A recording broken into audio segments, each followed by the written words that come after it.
మిగతా అప్డేట్స్ చూస్తే తెలంగాణలో లిక్కర్ తయారీ కేంద్రం పేరుతో అక్కల రామకృష్ణ ప్రసాద్ ఘరానా మోసానికి పాల్పడ్డాడు.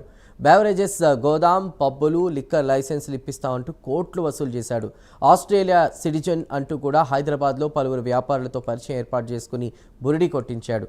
వ్యాపారి నరేందర్ ఇచ్చినటువంటి ఫిర్యాదుతో పలు సెక్షన్ల కింద కేసు నమోదు చేసినటువంటి సిసిఎస్ పోలీసులు నిందితుడు పారిపోతుండగా అరెస్ట్ చేశారు. నరేందర్తో బెవరేజ్ ఫ్యాక్టరీ పెట్టిస్తానంటూ దాదాపు 1,30,00,000 విడతల వారీగా వసూలు చేసినట్లు పోలీసులు తెలిపారు. రామకృష్ణ తండ్రి వరప్రసాద్, మరో నిందితుడు విక్రమ్ కోసం స్పెషల్ టీం గాలింపు చర్యలు చేపట్టింది.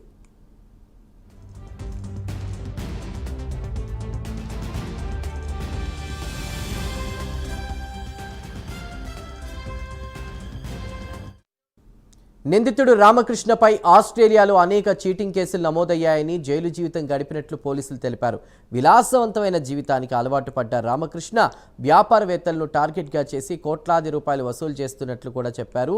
Singapore, Malaysia, Thailand, Bengaluru, Mumbai ప్రాంతాల్లో వ్యాపారాల్లో పెట్టుబడులు పెట్టించి అధిక లాభాలు వస్తాయంటూ నమ్మించి మోసం చేసినట్లు తెలిపారు. బ్యాంక్ ఆఫ్ బరోడా నుంచి దాదాపు 4 కోట్ల రూపాయల లోన్ తీసుకుని ఎగ్గొట్టినట్లు విచారణలో తేలిందన్నారు పోలీసులు.